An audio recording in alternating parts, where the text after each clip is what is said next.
इश्रह सदरी व यस्सिर ली अमरी वहलुल उक़दतम मिन लिसानी यफ़क़हू क़ौली। अस्सलाम वालेकुम, डॉक्टर सनिया बशीर है, consultant diabetologist and CEO of diabetes टेलीकेयर। बहुत दफ़ा हमारे जो डिस्कशन फोरम है डायबिटीज़ टेलीकेयर का, जिस पे आप लोग सब ज्वाइंट हैं और जो नहीं हैं उनसे भी मैं रिक्वेस्ट करूँगी कि प्लीज़ उस डिस्कशन फोरम को ज्वाइन करें। डायबिटीज़ टेलीकेयर के नाम से फेसबुक पे कम्युनिटी बनी हुई है, जहाँ मैंने 12 दफ़ा इस चीज़ टॉपिक को डिस्कस किया है और अनफॉर्चुनेटली बहुत दफ़ा ऐसा आया कि बहुत ज़्यादातर जो लोग हैं वो इस प्रॉब्लम का शिकार रहते हैं। जी हाँ, आज मैं बात करने जा रही हूँ कि शुगर के मरीज़ों की फास्टिंग शुगर्स क्यों हाई रहती है, कैसे उसे मैनेज करना चाहिए, क्या वो छोटी छोटी गलतियाँ हम कर जाते हैं कि फास्टिंग शुगर जो है वो बढ़ जाती है। पहले भी बहुत दफ़ा वीडियोस बनाई हैं, आज बहुत ब्रीफ करके, बहुत कंसाइज करके, बहुत कॉम्पैक्ट इस वीडियो को मैं बनाने जा रही हूँ। देखिएगा ज़रूर, फीडबैक ज़रूर दीजिएगा और मुझे बताइएगा कि क्या इतनी मेहनत के बावजूद भी मेरे मेंबर्स फास्टिंग शुगर हाई की वजह से परेशान हैं। ज़रूर बताइएगा कि कौन कौन इस मसले का शिकार है और इस वीडियो को एंड तक ज़रूर देखिएगा, क्योंकि इसमें मैं बताने जा रही हूँ कि आया वो कौन कौन सी ऐसी छोटी टिप्स होंगी जिसको फॉलो करके फास्टिंग शुगर्स को कंट्रोल किया जा सकता है।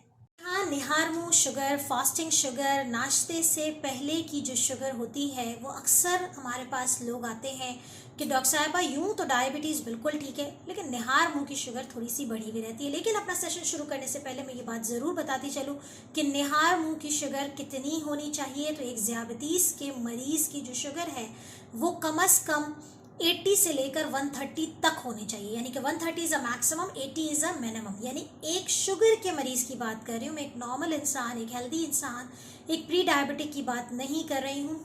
एक डायबिटिक पेशेंट का जो टारगेट होता है, अमूमी तौर पे हम कहते हैं कि आप 130 से नीचे पे रखें, लेकिन एक आइडियल HbA1c के लिए है कि आप तकरीबन 90 to 110 तक अगर आपकी फास्टिंग शुगर रहती है तो आपका HbA1c इंशाल्लाह ताला 5 की रेंज में आ जाएगा। अब सवाल यह है क्या आया वो कौन सी वजूहात है। तो देखें, फास्टिंग शुगर अमूमी तौर पे 2 वजूहात से बढ़ती है। इन 2 वजूहात को मेडिकल टर्म में कहा जाता है डॉन फिनोमेना या सोमोगा इफेक्ट।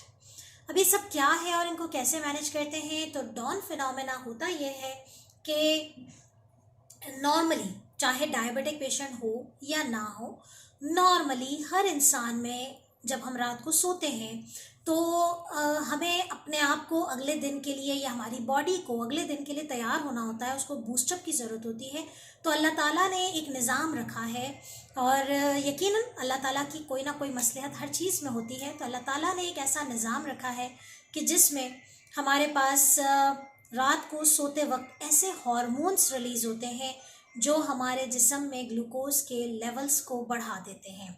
प्लीज़ थोड़ा सा फोकस होकर सुनिएगा कि ऐसे हार्मोन्स रिलीज़ होते हैं जो कि शुगर के लेवल्स को बढ़ा देते हैं। ठीक है, ये नॉर्मली हर इंसान के अंदर होता है, चाहे डायबिटिक है या नहीं है। अगर वो नॉन डायबिटिक होता है तो उसके अंदर वो जैसे ही ग्लूकोज का लेवल बढ़ता है, इंसुलिन जो है वो अपना काम दिखाती है नॉर्मल इंसान के अंदर, और वो ग्लूकोज जो है वो जितनी ज़रूरत होती है, जहाँ जहाँ ज़रूरत होती है वहाँ बैलेंस करने पहुँच जाता है। लेकिन अगर इंसुलिन रेजिस्टेंस का पेशेंट है, टाइप 2 डायबिटीज़ का पेशेंट है या टाइप 1 डायबिटीज़ का पेशेंट है, उसके अंदर इंसुलिन ही नहीं है, तो रात को जब हम सो रहे हैं और ये हार्मोन्स रिलीज़ हो रहे हैं तो सुबह तक, इसीलिए इसे कहा जाता है डॉन फिनोमेना, यानी कि अर्ली राइज। इसे टिपिकली जो इसके लिए टाइम होता है वो ये होता है कि रात 3 बजे से लेकर सुबह 8 बजे तक ये शुगर का लेवल बहुत राइज करता है, हार्मोन्स बहुत ज़्यादा रिलीज़ होते हैं, और अगर इनको काउंटर बैलेंस ना किया जाए, यानी कि उनको उस वक्त कंट्रोल ना किया जाए, तो आप जब सुबह उठते हैं, अगर आपने फजर के टाइम पे चेक किए या सुबह नाश्ते से पहले जितने बजे भी उठें, तो वो आपकी शुगर बढ़ी हुई आएगी, क्योंकि जाहिर है आप नींद में कोई मेडिसिन आपने ली नहीं है। तो इसको कहते हैं डॉन फिनोमेना। डायबिटिक पेशेंट जबकि मेडिसिन पे होता है रात को सोने से पहले, वो अक्सर हमें पेशेंट कहते हैं कि डॉक्टर साहब रात को सोने से पहले तो मैंने अपनी शुगर चेक करके सोया था, वो तो बिल्कुल नॉर्मल थी, अचानक ऐसा रात में क्या हो जाता है कि मेरी सुबह फास्टिंग में पड़ जाती है। तो डॉन फिनोमेना में की वजह जो होती है, अगर डॉन फिनोमेना की वजह से फास्टिंग शुगर हाई हुई है तो उसकी वजूहात में शामिल है नंबर 1 कि आपने इंसुलिन के डोजेस को सही एडजस्ट नहीं किया हुआ या आपको इंसुलिन के डोजेस की एडजस्टमेंट की रिक्वायरमेंट है।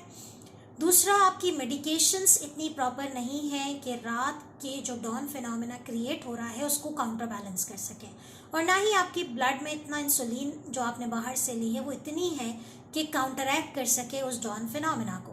तीसरा, आपने रात को सोने से पहले कोई हाई कार्ब स्नैक खा के सोए हैं तो उसकी वजह से भी, या लेट नाइट मील ली है, तो ऐसी वो वजूहात हैं जो कि डॉन फिनोमेना, यानी कि एक तरफ तो आपने लेट खाना खाया वो भी कार्ब से भरा हुआ खाया, और दूसरा आपकी या तो इंसुलिन सही नहीं है अगर आप इंसुलिन यूज़र हैं, और अगर आप ओरल मेडिकेशन यूज़र है तो वो प्रॉपर नहीं है। इसलिए रात में होने वाले जो हार्मोन्स का जो रिलीज़ है और उसकी वजह से जो ग्लूकोज बढ़ रहा है वो काउंटरैक्ट नहीं हो पाता। At the end fasting sugars high हो जाती है। डेफिनेटली जो इसकी मैनेजमेंट है, यानी कि अगर किसी को इस तरीके से फास्टिंग शुगर बढ़ रही है तो इस तरीके से इसका मतलब इसमें आपको क्या मैनेजमेंट करनी है। नंबर 1 तो अपने डॉक्टर से कंसल्ट कीजिए, उनको अपनी रूटीन लाइफस्टाइल को डिस्कस कीजिए। मैं हमेशा कहती हूँ there is a need for discussion. हमेशा अपने डॉक्टर के साथ एक डिटेल डिस्कशन की ज़रूरत होती है, एंड अल्हम्दुलिल्लाह डायबिटीज़ टेलीकेयर के पेशेंट इस चीज़ से फ़ायदा उठा रहे हैं, तो आप लोग भी इसे उठाइएगा कि एक डिटेल डिस्कशन के लिए ज़रूर हमारे पास आइए और हमसे डिस्कस कीजिए। तो डॉन फिनोमेना में आपको सबसे पहले discussion of your lifestyle with your doctor, number 1। Number 2, you need your insulin as well as medication adjustment, यानी कि अपनी इंसुलिन और दवाइयों के डोजेस को एडजस्ट कीजिए। खाना थोड़ा सा पहले खाइए, सोने और खाने के दरमियान कम से कम 3 घंटे का वक्फा रखें। रात को सोते वक्त लो कार्ब स्नैक, जाहिर है जब खाना आप जल्दी खा लेंगे तो डेफिनेटली रात को सोते वक्त थोड़ी बहुत भूख लगती है, तो प्रोटीन का इंटेक करें। इंशाल्लाह नेक्स्ट वीडियो में आप मेरी बेड टाइम स्नैक्स देखेंगे, उस पर मैंने डिटेल वीडियो बनानी है। तो प्रोटीन से भरा हुआ स्नैक लें, कार्ब का इंटेक कम रखें, फैट्स का इंटेक कम रखें। ठीक है जी, तो ये हो गया, ये आपको कॉन्सेप्ट क्लियर हो गया। इसके अलावा आपने क्या करना है, आपने रात का खाना जल्दी खाया और कोशिश करें कि उसके बाद अपनी एक्सरसाइज को प्लान करें, वॉक करें, आधा घंटा वॉक करके आए, ताकि आपकी शुगर लेवल्स इतनी ना बढ़े रात को सोते वक्त, क्योंकि वो जो हार्मोन्स हैं जब वो रिलीज़ करेंगे तो ऑलरेडी आपकी कम हो, एकदम कम ना हो कि हाइपो की तरफ जाए, लेकिन आपकी बॉडी में ऑलरेडी कोई बहुत ज़्यादा कार्ब का इंटेक ना हुआ। एक्सरसाइज आप करेंगे तो यकीनन बेड टाइम शुगर्स आपकी बैलेंस में आ जाएंगी। इसके अलावा बहुत एक इम्पॉर्टेंट बात है कि रात को सोने से पहले कोई किस्म का आपने ड्रिंक्स नहीं लेनी है, सोडाज नहीं लेने हैं, कॉफ़ी का इस्तेमाल ना करें तो बेहतर, और करें तो ब्लैक कॉफ़ी लें, या फिर आप जो है वो विदाउट शुगर, तो लेनी ही विदाउट शुगर है, लेकिन आप ब्लैक कॉफ़ी का इस्तेमाल करें, ब्लैक टी का इस्तेमाल करें, ताकि आपके ब्लड में कम से कम शुगर हो, हाइपो की तरफ नहीं जाए लेकिन नॉर्मल रेंज में हो, ताकि बढ़ने वाले हार्मोन जो रात में बढ़ेंगे वो बहुत ज़्यादा पीक पे ना जाए। तो आई होप कि ये सारी चीज़ें क्लियर है। इसको हम कहते हैं डॉन फिनोमेना। दूसरी चीज़ जो होती है वो होता है सोमोगाय इफेक्ट। सोमोगाय इफेक्ट ये होता है कि ऐसी फास्टिंग शुगर जो हाई हो रही है उसके पीछे एक बहुत बड़ा रीज़न है, वो है रात में तकरीबन 2 से 3 बजे के करीब हाइपो का एपिसोड आना।